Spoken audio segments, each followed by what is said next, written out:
செல்லக்குட்டீஸ் எல்லாருக்குமே வந்து பார்த்தீங்கன்னா ஒரு சிறப்பான காலை வணக்கம். வீடியோக்குள்ளே போகிறதுக்கு முன்னாடி நம்முடைய சேனலுக்கு நீங்கள் புதிய பார்வையாளர்களாக இருந்தீங்க அப்படின்னா மறக்காமல் சேனலை வந்து சப்ஸ்கிரைப் பண்ணிக்கோங்க. நாளை மறுநாள் 12ஆம் வகுப்பு மாணவர்களுக்கு பொதுத் தேர்வு முடிந்து விட்டது. இப்போ அடுத்த கட்டமாக 11ஆம் வகுப்பு மாணவர்களுக்கு பொதுத் தேர்வு நடைபெற உள்ளது. அதை பார்க்கறதுக்கு முன்னாடி வந்து பார்த்தீங்கன்னா கார்னரில் வந்து பாருங்கள் மதிப்பெண்கள். ஓகேங்களா, டோட்டல் மதிப்பெண்கள் வந்து பார்த்தீங்கன்னா எவ்வளோ இருக்குது? 90 மதிப்பெண்கள் வந்து பார்த்தீங்கன்னா இருக்கிறது செல்லக்குட்டீஸ். இந்த 90 மதிப்பெண்களில் வந்து நம்ம எவ்வளோ மார்க் எடுக்கணும் அப்படின்னு வந்து பார்த்தீங்கன்னா 27 மார்க்கு. நம்ம வழக்கம் போல் சொல்கிறது தான், இவங்களுக்கும் அதே டார்கெட்டு தான் அப்படின்னே வந்து சொல்லலாம் செல்லக்குட்டீஸ். இப்போ குறிப்பாக வந்து பார்த்தீங்கன்னா தமிழை பொறுத்த வரைக்கும் ரொம்ப ரொம்ப ஈஸியாக தான் வந்து கேட்க போகிறாங்க. அதில் மாற்று கருத்துக்கே இடமில்லை. ஃபஸ்ட்டு பகுதி 1 பாருங்கள். ஏன்னா 12th ஸ்டாண்டர்டுக்கே வந்து தமிழ் ஈஸியாக தான் இருந்துச்சு. நீங்கள் ஈஸியாக வந்து சென்டம் மார்க்லாம் வந்து எடுக்கணும் அப்படின்னு சொல்லிட்டு ஆசைப்பட்டீங்க அப்படின்னா, அதாவது நான் ஃபுல்லாக சென்டம் மார்க் வந்து எடுக்கணும்னு ஆசைப்படுறேன் ப்ரோ அப்படின்னு நீங்கள் வந்து நினச்சிங்கன்னா அதுக்கு 1 மார்க் வந்து ரொம்ப ரொம்ப மிக முக்கியம். ஓகேங்களா, 1 மார்க் வந்து பாருங்கள். ஃபஸ்ட்டு வடகரை நாட்டில் மீனை பிடித்து உண்பதாக வந்த பறவை. இதுக்கான ஆன்சர் வந்து சொல்லுங்கள் பார்க்கலாம். உங்களுக்கு தெரிஞ்சால் கீழே கமெண்ட்டில் வந்து சொல்லுங்கள். இது மாதிரி வந்து பார்த்தீங்கன்னா ஆத்தர் நேம் யார்? இப்போ தேர்ட் கொஸ்டின் பாருங்கள். பேராசிரியர் சுந்தரனார் பிறந்த ஊர் எது அப்படின்னு சொல்லிட்டு கேட்டிருக்கிறாங்க. இது மாதிரி எல்லாமே மோஸ்ட்லி புக் பேக்கில் இருக்குது தான் வந்து கேட்பாங்க. கீழே டிஸ்கிரிப்ஷனில் நம்மளோட டெலகிராம் குரூப் லிங்க் இருக்குது. மறக்காமல் டெலகிராமில் வந்து ஜாயின் பண்ணிக்கோங்க. அதில் இலக்கண குறிப்பு, 1 மார்க்கு, என்ன அணி படிக்கணும், என்னென்ன ஆங்கிளில் படிக்கணும், பேப்பர் ப்ரெசன்டேஷன் எப்படி எழுதணும், எல்லாத்தையுமே வந்து நான் சொல்லியிருப்பேன். ஸோ மறக்காமல் வந்து நம்முடைய சேனலை சப்ஸ்கிரைப் பண்ணிக்கோங்க. இப்போ 11 வந்து பாருங்கள். செவ்வி என்னும் சிறுகதையின் ஆசிரியர் யார்?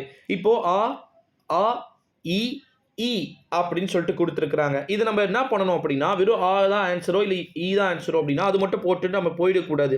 அதோடைய ஆன்சரை ஃபுல்லாக ரைட் பண்ணணும் செல்லக்குட்டீஸ். அடுத்ததாக வந்து பார்த்தீங்கன்னா ஃபஸ்ட்டு 14மே நம்முடைய டெலகிராமில் கீழே டிஸ்கிரிப்ஷனில் இருக்குது. மறக்காமல் அதை ஜாயின் பண்ணி விசிட் பண்ணி பாருங்கள். அடுத்தது பார்ட் 2ல் 2 மார்க் கொஸ்டினுக்கு நம்ம போயிடுறோம். அதில் பிரிவு 1, பிரிவு 2, பிரிவு 3ன்னு 2 மார்க்கே பார்ட்டாக பிரித்து வச்சுருக்கிறாங்க. அதில் ஃபஸ்ட்டு 15வது வந்து பாருங்கள். தமிழர்களுடைய புகழ் மற்றும் பழி ஆகியவற்றை எவ்வாறு ஏற்றதாக புறநானூறு கூறுகிறது அப்படின்னு சொல்லிட்டு கேட்டிருக்கிறாங்க. ஜஸ்ட் ஒரு 2 லைன் எழுதுனா போதும் செல்லக்குட்டீஸ். அடுத்ததா 16 வந்து பாருங்க. மதினா நகரம் ஒரு பொன்னகரம் என்னும் கூற்றினை உறுதிப்படுத்துக அப்படின்னு சொல்லிட்டு கேட்டிருக்கிறாங்க. ஜஸ்ட் இதுவும் ஒரு 2 லைன் எழுதுனீங்கன்னா போதும், 2 மார்க்கு. அல்லது 17, 18 உழைப்பாளர்களின் தோல் வலிமையால் விளைந்தன எவை. இதெல்லாம் வந்து பார்த்தீங்கன்னா நீங்கள் ஓனாகவே எழுதக்கூடியது அப்படின்னு சொல்லலாம் செல்லக்குட்டீஸ். அடுத்தது பார்ட் 2ல் 15, 16, 17, 18 இந்த 4ல் எதனா வந்து நீங்கள் 3 எழுதுனீங்கனாலே போதும். அடுத்தது பார்ட் 2 மார்க்கில் வந்து பாருங்கள். 19, 20, 21 நல்லா பாருங்கள். நான் நல்லா ஜூம் பண்ணுறேன் பாருங்கள். கிட்டத்தட்ட 3 கொஸ்டின் வந்து இருக்குது. அதில் 2 கொஸ்டின் எழுதணும். ஃபர்ஸ்ட் கொஸ்டின், நாழிக்குள் திணிக்கும் மருந்து போல் என்னும் ஓமையை ஜீவானந்தம் பேச்சுடன் ஒப்பிடுக அப்படின்னு சொல்லிட்டு ஜீவானந்தத்தை பற்றி கேட்டிருக்கிறாங்க. அடுத்தது 20 வந்து பாருங்க. ஃப்ரெஸ்கோ என்ற சொல்லின் பொருள் யாது? இதுவும் நம்ம ஏற்கனவே சொன்னது தான். அடுத்தது தொழு உரம் என்றால் என்ன? நம்ம ஓன் ரைட்டிங் அடிச்சு விடுங்க செல்லக்குட்டீஸ். தொழு உரம் என்றால் என்ன? பார்ட் 3ல் கிட்டத்தட்ட எத்தனை 2 மார்க் வந்து கேட்டிருக்கிறாங்க அப்படின்னு வந்து பார்த்தீங்கன்னா 9 2 மார்க் வந்து கேட்டிருக்கிறாங்க. 22லிருந்து 13th வரைக்கும் வந்து பார்த்தீங்கன்னா 9 2 மார்க் வந்து கேட்டிருக்கிறாங்க. இந்த 9 2 மார்க்கில் நம்ம எவையேனும் 7 வினாக்களுக்கு வந்து பார்த்தீங்கன்னா விடையளிக்க வேண்டும் அப்படின்னு சொல்லியிருக்கிறாங்க. 22ல் வந்து பாருங்க, உயிரீறு மெய்யீறு விளக்குக அப்படின்னு சொல்லிட்டு கொடுத்துருக்குறாங்களா. அடுத்த கட்டமாக வந்து பார்த்தீங்கன்னா நம்முடைய 23 வந்து பாருங்க.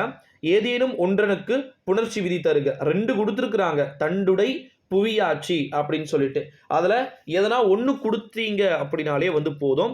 அடுத்தது 25, 26, 27, 28, 29, 13 எல்லாமே அப்படி நான் கிளான்ஸாக சொல்லிடுறேன் பாருங்க. 26 வந்து உறுப்பிலக்கணம் வந்து தருக அப்படின்னு சொல்லியிருக்கிறாங்க. மலிந்து அணிந்தேன், நீங்கள் அணிந்தேன் வந்து கொடுங்க, ஈஸியாக மார்க் வரும். 27 வந்து பாருங்க, சொல்லை பிரித்தும் சேர்த்தும் தொடரமைக்க. வைகை என்ற ஒரு வார்த்தை வந்து பார்த்தீங்கன்னா கொடுத்துருக்குறாங்க. ஸோ நம்ம வந்து வைகை ஆற்றில் கடும் வெள்ளப்பெருக்கு பெருமழையால் ஏற்பட்டது அப்படின்னு சொல்லிட்டு நீங்கள் சொற்றொடர் அமைத்து வந்து எழுதலாம் சில குட்டீஸ். அடுத்தது 28 வந்து பாருங்க, மயங்கொலி சொற்களை ஒரே தொடரில் அமைத்து எழுதுக. பொறி அப்படின்னு சொல்லிட்டு கேட்டிருக்கிறாங்க. பொறி நம்ம சாப்பிட்ற பொறி வேற வந்து பார்த்தீங்கன்னா கேட்டிருக்கிறாங்க. தீப்பொறி நம்ம சாப்பிடக்கூடிய பொறி. இதை வந்து சொற்றொடர் அமைத்தும் எழுத சொல்லியிருக்கிறாங்க. அடுத்தது 29 வந்து பாருங்க, தொடரில் உள்ள சொற்களை ஒழுங்குபடுத்தி 2 சொற்களை சொற்றொடர்களாக்குக. நிலவு வீசுவதால் தெற்கிலிருந்து தென்றல் மகிழ்விக்கும் எனப்படுவது மனதை. மாற்றி மாற்றி கொடுத்துருக்குறாங்க. அதை ஒழுங்குபடுத்தி நம்ம வந்து அழகாக எழுதணும் அப்படின்னு சொல்லியிருக்கிறாங்க. 30வது, வல்லின மெய்களை இட்டும் நீக்கியும் எழுதுக அப்படின்னு சொல்லியிருக்கிறாங்க. அனைத்து துறைகளிலும் ஆண்களைப் போலவே பெண்களும் அரசு பணியை பெற வேண்டும். பணியை பக்கத்தில் இப்பு, அனைத்து துறைகளிலும் ஆண்களை அப்படின்னு சொல்லிட்டு இதெல்லாம் வந்து எழுதணும். போலவே அந்த வே பக்கத்தில் இப்பு எடுக்கணும். இதெல்லாம் வந்து நீட்டாக பண்ணிடுங்க. அடுத்ததா பகுதி 3ல் பிரிவு 1ல் 4 மார்க் கொஸ்டினை நம்ம வந்து பார்க்க போகிறோம். எவையேனும் 31, 32, 33, 34 வந்து நீங்கள் பாருங்கள், ஸ்க்ரீனில் பாருங்கள். மேலே நல்லா ஜூம் கூட இன்னும் பண்ணுறேன், நல்லா பாருங்கள். என்ன இருக்குது? சலச வாவியில் செங்கையில் பாயும் இடஞ்சுட்டி பொருள் தருகுக, இதை எழுதலாம். அல்லது 32 வந்து பாருங்க, மருந்து, மருத்துவர், மருத்துவம் ஆகியன பற்றி திருக்குறள் கூறுவது யாது, அதை எழுதலாம். அல்லது 33 வந்து பாருங்க, சேரநாடு செல்வ வளம் மிக்கது என்ற கூற்றிற்கான காரணங்களை குறிப்பிடுக, அதை எழுதலாம். அது இல்லைனா 34, இன்குலாப் உலகுக்கு வேண்டும் நானும் ஒரு துளியாய் என கூறியவை எவை அப்படின்னு சொல்லிட்டு கேட்டிருக்கிறாங்க, அதுவும் எழுதலாம். அடுத்தது பார்ட் 2 பிரிவு 2லையும் அதே 4 மார்க் கொஸ்டின் வந்து கேட்டிருக்கிறாங்க. இதுலேயும் 4 கொஸ்டின் வந்து கொடுத்துருக்குறாங்க. இந்த 4 கொஸ்டினில் வந்து பார்த்திங்கன்னா நம்ம 2 கொஸ்டின் எழுதுகிற மாதிரி வந்து இருக்கும். 8 மார்க்கை லட்டு மாதிரி தட்டி தூக்கலாம். 35வது வந்து பாருங்கள், வேதி கலப்பில்லாத பூச்சிக்கொல்லி நடைமுறைக்கு சாத்தியமா, உன்னுடைய கருத்தை எழுதுக அப்படின்னு சொல்லிட்டு சொல்லியிருக்கிறாங்க. ஓன் ரைட்டிங்காகவே இதை வந்து நம்ம மோஸ்ட்லி எழுதலாம் சில குட்டீஸ். அடுத்தது 36, மரபு வழி கல்வி முறைகளில் எவையேனும் 2 எழுதுக அப்படின்னு சொல்லிட்டு சொல்லியிருக்கிறாங்க. நம்ம அசால்ட்டாக வந்து பார்த்திங்கன்னா எழுதிட்டு போயிட்டே இருக்கலாம். அடுத்த கட்டமாக 13, ஆனந்த ரங்கரின் இறுதிகால நாட்குறிப்புகளில் இடம்பெற்ற செய்திகளை விவரிக்க அப்படின்னு சொல்லிட்டு கேட்டிருக்கிறாங்க. இதுவுமே வந்து நீங்கள் ஈஸியாக எழுதக்கூடிய ஒரு கொஸ்டின். அடுத்ததாக 38, கற்றளி கோவில்கள் என்றால் என்ன, எடுத்துக்காட்டுகள் தருக அப்படின்னு சொல்லிட்டு கேட்டிருக்கிறாங்க. ஒரு 4 லைன் எழுதுங்க போதும். அடுத்தது பார்ட் 3ல் பிரிவு 3ல் அதே 4 மார்க் கொஸ்டின்ஸ் கிட்டத்தட்ட எத்தனை கொடுக்குறாங்க அப்படின்னா 39 தொடங்கி 43 வரைக்கும் இருக்குது. ஓகேங்களா? கிட்டத்தட்ட வந்து அப்படின்னா எத்தனை, 6 கொடுத்துட்டு 6ஓ 5ஓ கொடுத்துட்டு அதில் 3 எழுத சொல்கிறாங்க சில குட்டீஸ். இதில் வந்து பார்த்தீங்கன்னா ஃபஸ்ட்டு 39 வந்து பாருங்கள், வேற்றுமை அணி அல்லது உருவக அணியை வந்து எடுத்துக்காட்டுடன் விளக்குக அப்படின்னு சொல்லியிருக்கிறாங்க. நம்முடைய 12th ஸ்டாண்டர்டுக்கு வந்து பார்த்திங்கன்னா உவமை அணி வந்துச்சு. ஸோ அதனால் வந்து உங்களுக்கு வேற்றுமை அணியை நீங்கள் படிச்சுக்கோங்க. எல்லாத்துக்கும் பி ப்ரிப்பேராக வந்து இருங்க. அடுத்ததாக வந்து பார்த்திங்கன்னா 14th வந்து பார்த்திங்கன்னா மெய்ப்பு திருத்துனர் பணிவேண்டி நாளிதழ் முதன்மை ஆசிரியருக்கு கீழ்காணும் விவரங்களுடன் தன் விவர குறிப்பு ஒன்றை எழுதுக அப்படின்னு சொல்லியிருக்கிறாங்க. இதை நம்ம எழுதிடலாம், அவங்களே கொடுத்துருக்குறாங்க. ஒரு 1 பேஜ் அளவுக்கு வந்து நீங்கள் எழுதுங்க, 4 மார்க் வந்து கிடைக்கும். அது இல்லை அப்படின்னா 41 பாருங்கள், அன்னை அல்லது சுற்றுச்சூழல் ஏதேனும் ஒரு தலைப்பில் 8 வரிகளுக்கு குறையாமல் ஒரு கட்டுரை வந்து வரைக அப்படின்னு சொல்லியிருக்கிறாங்க சில குட்டீஸ். ஸோ ஜென்ரலாக ஓன் ரைட்டிங் அடிச்சு விடுங்க. அடுத்தது 42, புதிர்களுக்கான விடைகளை தேர்ந்தெடுத்து எழுதுக. உங்களுக்கே வந்து தெரியும் நினைக்கிறேன், 4 கொஸ்டின் வந்து இருக்கிறது. அதுக்கான ஆப்ஷனும் மேலே ஒரு 5 ஆப்ஷன் கொடுத்துருக்குறாங்க, நல்லா பாருங்கள். அதை வந்து நம்ம அங்கேயே சூஸ் பண்ணி எழுதிக்கலாம் அப்படின்ற மாதிரி வந்து சொல்லியிருக்கிறாங்க சில குட்டீஸ். அடுத்த கட்டமாக வந்து பார்த்தீங்கன்னா 43 வந்து பாருங்கள், 43லேயே வந்து 2 பேட்ச் வந்து கொடுத்துருக்குறாங்க சில குட்டீஸ். 43லேயே நல்லா புரிஞ்சுக்கோங்க, 2 பேட்ச் வந்து கொடுத்துருக்குறாங்க. அதில் ஃபஸ்ட்டு தமிழாக்கம் தருக இருக்குது பார்த்தீங்களா, அதை தான் நம்ம ஸ்டூடெண்ட்ஸ் அட்டன் பண்ணணும். அதில் 4 கொஸ்டின் கொடுத்துருக்குறாங்க. ஒரு லைனுக்கு 1 மார்க். ஒரு இங்கிலீஷ் வேர்டு இருக்கும், அதுக்கு நம்ம தமிழ் மீனிங் வந்து எழுதுகிற மாதிரி வந்து இருக்கும் சில குட்டீஸ். அடுத்த கட்டமாக வந்து பார்த்திங்கன்னா இன்னொரு ஒரு மிக முக்கியமான அறிவிப்பு, 43ல் செகண்டு காது கேளாத மாணவர்கள் அந்த கொஸ்டின்ஸ் வந்து எழுதலாம் அப்படின்னு சொல்லி இருக்கிறாங்க. அடுத்ததா 44 லாஸ்ட் பேட்ச் வந்து பாருங்க, பகுதி 4. இந்த பகுதி 4ல் உரைநடையில் இருக்கக்கூடிய வினாக்கள் இடம்பெறும்.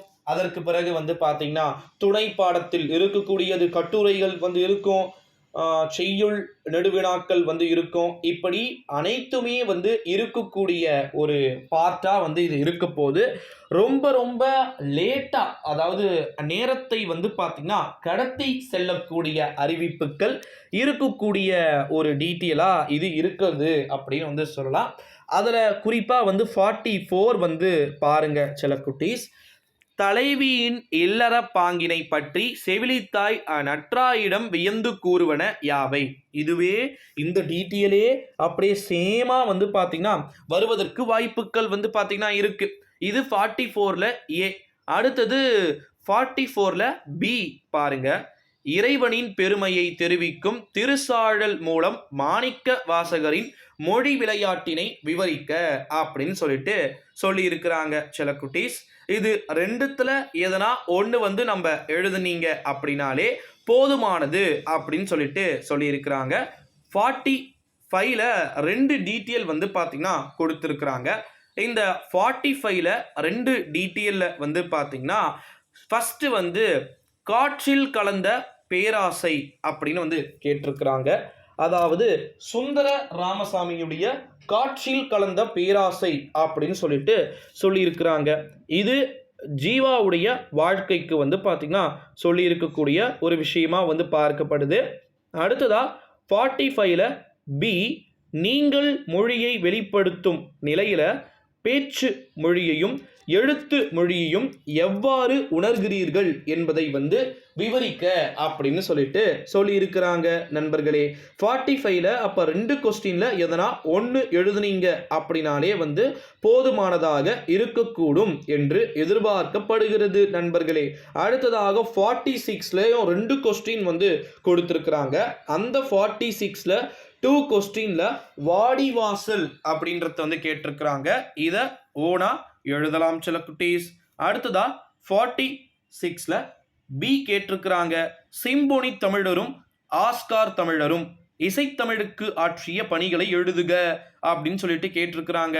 ஸோ 44ல் 2 தான் எழுதணும், 44ல் 2ல் 1 தான் எழுதணும், 45ல் 2ல் 1 தான் எழுதணும், 46ல் 2ல் 1 தான் எழுதணும். ஸோ திங்கட்கிழமை நடைபெற போகின்ற பொதுத் தேர்வில் மிகுந்த சிறப்பாக வந்து பார்த்தீங்கன்னா நீங்கள் பணியாற்றுமாறு கேட்டுக்கொள்ளப்படுகிறது செல்ல குட்டீஸ்.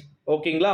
அடுத்த இம்பார்ட்டண்ட்டான ஒரு நியூஸு, லாஸ்ட் பார்ட்டு 6 மார்க்ஸை லட்டு மாதிரி வாங்கக்கூடிய ஒரு பார்ட்டு, அடி பிராமல், ஓகேங்களா, அடி பிறழாமல் வந்து எழுதுக அப்படின்னு சொல்லிட்டு கேட்டிருக்கிறாங்க. நான் என்பாய் அது என தொடங்கும் பாடலை எழுதுக அப்படின்னு சொல்லிட்டு கேட்டிருக்கிறாங்க செல்ல குட்டீஸ். அதில் பி, திருக்குறள் செயல் என முடியும் திருக்குறளை வந்து பார்த்தீங்கன்னா கேட்டிருக்கிறதையும் நம்மளால் வந்து பார்க்க முடிகிறது. அப்போ டோட்டலாக 90 மார்க்கை நீங்கள் எளிமையான முறையில் வந்து பார்த்தீங்கன்னா எழுதி விடலாம் செல்ல குட்டீஸ். ஸோ கிட்டத்தட்ட வந்து பார்த்தீங்கன்னா நான் 13 நிமிஷம் வீடியோ வந்து போட்டிருக்கிறேன். இதில் 1 மார்க்கில் தொடங்கி 2 மார்க்கில் வரைக்கும் எல்லா விதமான கொஸ்டின்ஸுமே வந்து பார்த்திங்கன்னா ரொம்பவே சிறப்பான மெத்தடில் வந்து எழுதுறதுக்கு நீங்கள் உங்களுக்கு ஒரு வெரி யூஸ்ஃபுல் இன்ஃபர்மேஷனாக வந்து பார்த்திங்கன்னா இருக்கக்கூடும் அப்படின்னு சொல்லிட்டு எதிர்பார்க்கப்படுகிறது நண்பர்களே. So let's wait and watch. இது போல் அடுத்தடுத்த அப்டேட்ஸ் வந்து பார்த்திங்கன்னா இருக்குது. ஸோ நடைபெறப்போகின்ற 4ஆம் தேதி தேர்வை வந்து ரொம்ப கான்ஃபிடெண்ட்டாக வந்து பார்த்தீங்கன்னா எழுதணும் அப்படின்னே வந்து சொல்லலாம். இந்த வீடியோவை உங்கள் ஃப்ரெண்ட்ஸ் அண்ட் ஃபேமிலி எல்லாருக்குமே வந்து ஷேரும் பண்ணிக்கோங்க. மேக்ஸிமம் ஷேர் பண்ணுங்கள் சில குட்டீஸ். நன்றி, வணக்கம். அடுத்த வீடியோவில் பார்க்கலாம்.